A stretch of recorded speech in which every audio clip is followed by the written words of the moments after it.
regular guy attempting to live in the woods and earn some cash.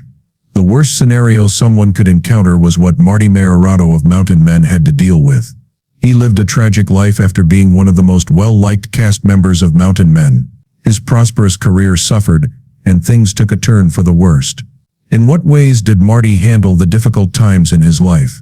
Has he recovered from the adversity he encountered?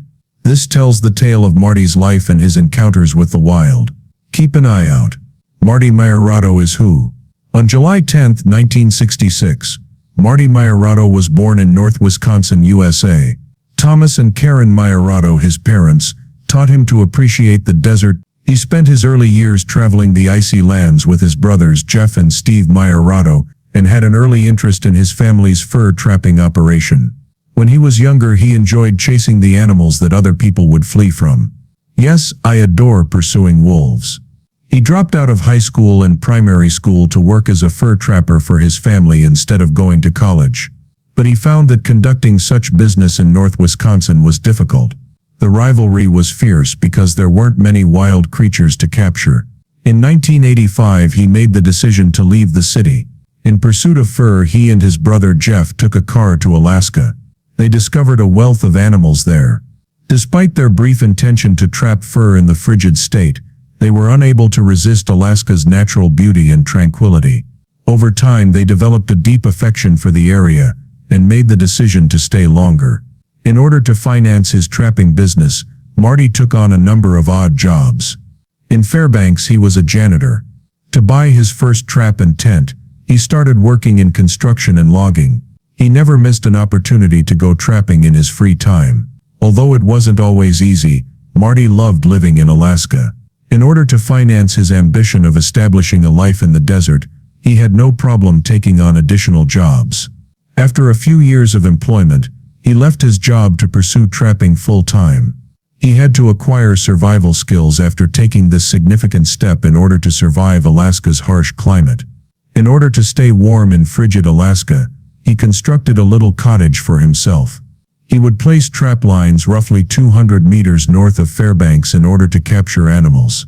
His willpower was strong enough to endure temperatures between 30 and 40 degrees below freezing.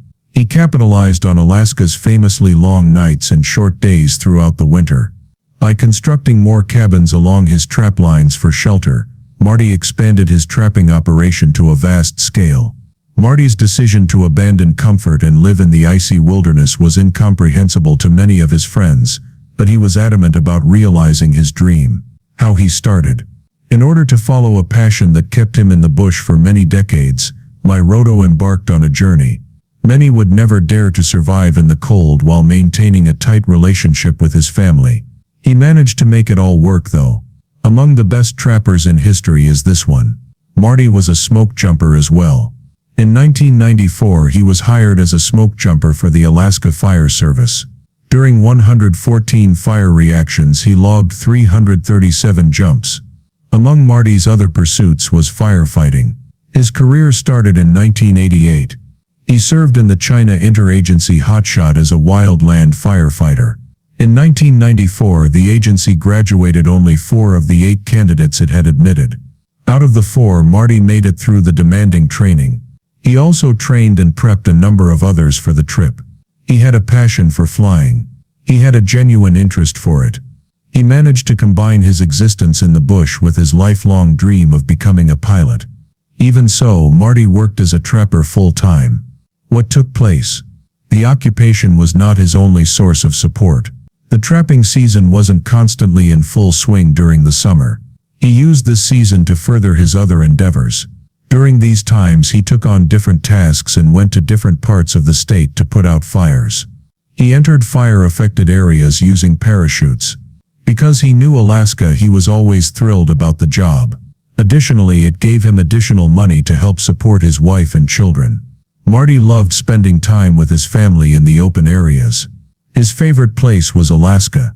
He lives in a simple one-room cottage during the bitterly cold winters. His trapping work attracted the attention of the History Channel television makers after a number of freezing nights. They thought it was a fantastic demonstration and were captivated by the idea of someone surviving in the wild. Marty agreed to a deal offered by History Channel. In 2012 he made an appearance on television and started a documentary series to demonstrate his trapping abilities. In addition to showing his devotion, he made money and became well known. He gained popularity and earned the moniker Marty Meierotto's Mountain. What was his on-show performance like? Why did he resign if it was so good? Hold still while we explore this legend's life and how he overcame Alaska's challenges. Men of the Mountains. On May 31, 2012, Mountain Men made their debut. For decades, viewers have been enthralled by the reality television program, which provides an insight into the lives of those who live in the untamed wilderness. Dedicated viewers describe the series as a blend of risk, adventure, and independence.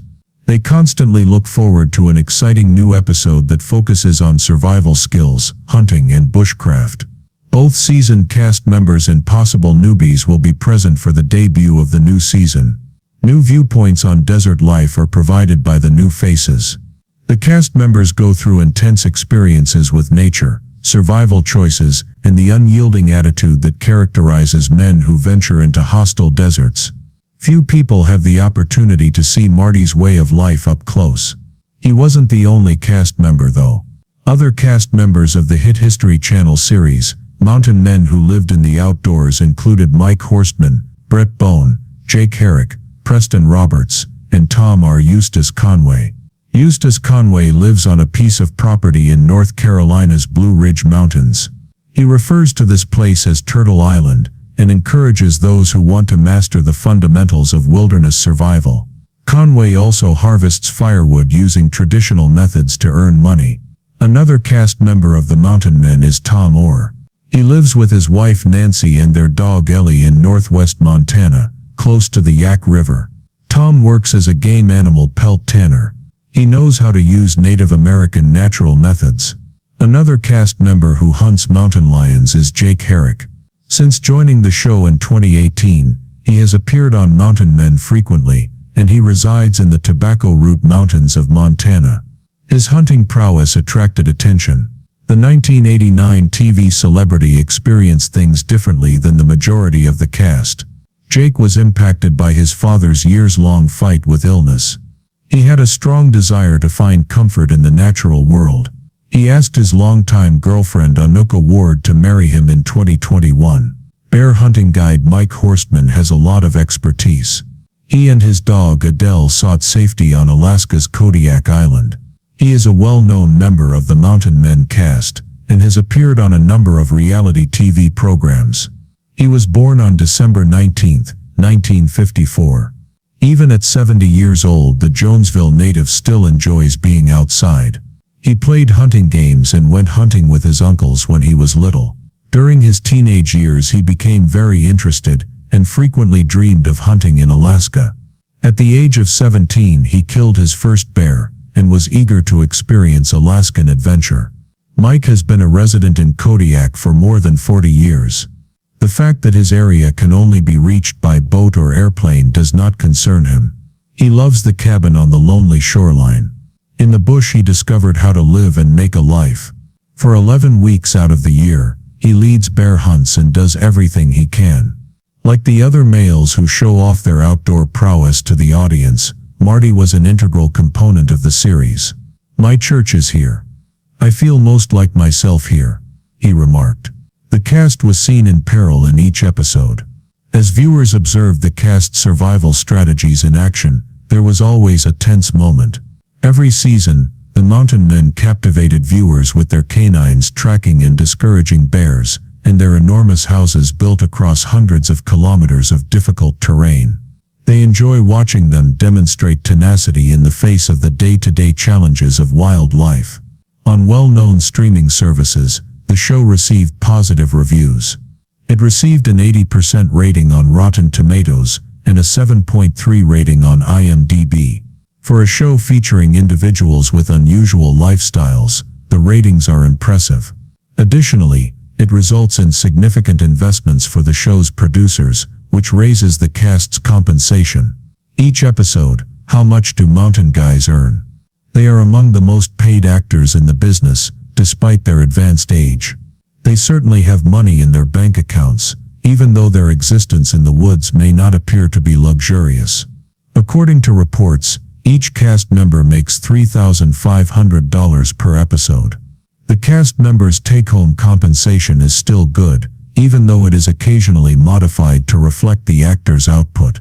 Tom is among the performers who receive substantial compensation for the series. He made $15,000 every episode, and was in every episode. It is estimated that he has $2,000 in net worth. Additionally, Eustace makes $130,000 a year. Because of his amazing abilities, he has become a favorite among many spectators. The builder and naturalist has made significant progress on the History Channel, and has made appearances in other shows, such as Reconvergence. The Mountain Man, who graduated from Appalachian State University with a degree in English and anthropology in 1961, is still working in reality television. Jake Herrick has a net worth of $70,000 and makes $10,000 from Mountain Man. One of the show's oldest cast members is Mike Horstman. He has a net worth of $500,000 and makes $70,000 a year. The Mountain Men, who reside in Alaska's interior, are happy to be hundreds of miles away from people. The other cast members are all the same as Marty. After making an appearance on television, the fur trapper from Alaska became well known. He is a trapper who frequently engages in combat with elusive wolverines. In the series, he was a self-sufficient outdoor enthusiast. He lived by himself in every season. Without assistance, he put up his trap lines and worked on his cabins. To keep an eye on his traps and determine whether any animals have been trapped, he climbs his snowmobile. Construct cabins if necessary. It's a lifelong endeavor, you know. He lays his trap lines during the day to capture wolverines, minks, beavers, and rodents. Marty was simply leading a life he loved, despite the fact that many believed he was doing something odd yet brave. For Marty, staying out in the cold while pursuing wolves and foxes has been the norm. He started this voyage when he was young, and it has since become a part of him that no one can remove.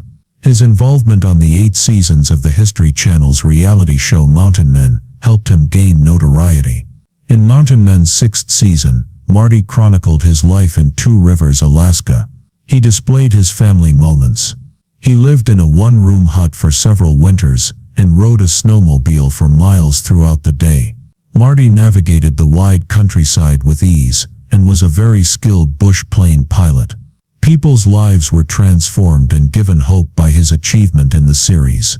Despite the fear of the untamed desert, he remained strong and shown resilience in the face of the most difficult obstacles. He demonstrated his trapping work and survival abilities while residing in isolated regions of the United States over the first 8 seasons of the show. He fought off wolves without a gun once he was on the show. Marty would fly to a cabin in eastern Alaska to tend to animal traps and gather furs for trade, according to the reality series. Marty used his abilities to assist others as well. Field and Stream published a piece about Marty's valiant actions in 2013. Bill Heavy told how Marty came to his aid during a winter in Alaska. When the author visited Marty and accompanied him into the Alaskan bush, he put himself in danger. He got lost in the brush and almost fainted from the cold after spending 3 days with Meierotto. It's been 4 hours since I started biking. I didn't realize how physically taxing it was as a beginner. In this type of terrain, you ride upright. The better to respond to unseen holes and bumps. Fortunately, Bill was able to start a fire, which made it easier for Marty to locate him in the deep snow. He was able to withstand the 30 degrees temperature drop thanks to the trapper's intervention. Bill's survival was also aided by Dominique, Marty's wife. Never leave the cabin without a lighter and some paper in your pocket. You got that? She asked Bill. He learned from the experience that not everyone can successfully navigate the Alaskan environment. Bill was taken aback by Marty's ability to use reason to escape danger. Outside of the show, Marty had a profound effect on a lot of other people. While he had some amazing moments on the show, he also had moments when he wanted to give up on the concept. What took place? What difficulties did Marty encounter? Was he swayed by the criticism, tragedy, disagreement and fear. Some parts of his life were terrible, even if he had a major breakthrough. Many evenings were spent in terror of what might be waiting for them across the icy tundra. At times, he found himself stranded in the wilderness with no indication of assistance. Marty's plane disaster was unknown to many admirers. Viewers witnessed his plane nearly crash and nosedive downward when he was inspecting his animal traps in the Closet Call of the Mountain Men episode. Marty had constructed a cabin on the northern slope of Alaska, far from the Drangik River. He traveled there once a month in his Super Cub, which was outfitted with tundra tires to withstand the cold. But in one instance, it nearly crashed. He managed to stabilize the aircraft and land it safely, but he was left stranded the entire evening. Marty had to spend the whole winter at the cabin because he had no surviving equipment. Until the season ended, he searched for meals he could count on. But he used what he had learned from it and proceeded to construct a snowmobile. There were quirks with his new machine. Without snow, it wouldn't function well. To avoid overheating, Marty had to ride in at least 4 inches of snow. He occasionally stopped frequently while driving to collect handfuls of snow to press up against the car's heat exchanger. While hunting goats on Kodiak Island in Alaska, he once discovered a big bear print. For Marty, it was not an exciting event. He believed that Kodiak Island was an excellent spot to hunt since mountain goats, who were known to live in rugged places, were plentiful there. But there was a surprise in store for him. He entered the area on foot and saw bear footprints, the first indication of danger. Marty was in risk because the animals also frequently visited the area. After calculating that the prints belonged to a brown bear that was at least 9 feet long, he voiced his worries and anxieties. Despite carrying a weapon for protection, the terrified but ready trapper whispered, "This is exactly what I didn't want to happen." He had seen events that resulted in the deaths of others, and there was little or nothing he could do to rescue the day. While in the woods, Marty had a number of experiences, including this one. Additionally, he had to witness the deaths of other pals. Both Marty and the mountain men community were shocked by Preston Roberts' passing. He was a renowned outdoor enthusiast who delighted admirers with his adventures. He received a cancer diagnosis and died in 2017. His body rapidly shut down due to an inoperable tumor discovered on his liver. Marty wrote a heartfelt ode to Preston, highlighting his generosity and emphasizing how he always put the needs of others above his own. Additionally, he backed a donation to Preston's family. 5 weeks after his death, more than $110,000 was raised for the outdoorsman. The funds were used to install a new roof on the family home, which he had been working on prior to his death. On the show, Marty has experienced a number of these experiences. The loss of friends who had been a part of his life made him sad. This caused Marty to reconsider the path he was taking. Could this be the cause of his departure from the series? Had he been terrified of dying? Was his health impacted by the tough circumstances? Was it the several scandals involving his methods of trapping? Despite his love of the outdoors, Marty has encountered resistance from animal rights groups. For catching and injuring the animals, they attacked him. Because his tactics inflicted needless suffering on wildlife, they were deemed unjustifiable. According to the organization, people no longer needed to hunt animals for survival because they had access to all the modern amenities. Marty had an answer for his assailants. He claimed in multiple interviews that he wasn't trapping to enjoy hurting the animals. He said that his work as a trapper contributes to Alaska's ecological equilibrium. As a professional, he follows Alaska's stringent trapping laws and chooses traps that cause the least amount of suffering to the animals. According to Marty, he only hunts creatures that are allowed to be hunted during certain seasons. Critics were incensed by his reaction, claiming that the show faked and exaggerated events to draw viewers. Many of his supporters defended him. Marty never feigned reality, they remarked. His on-screen appearances provided candid glimpses into the Alaskan life he had chosen.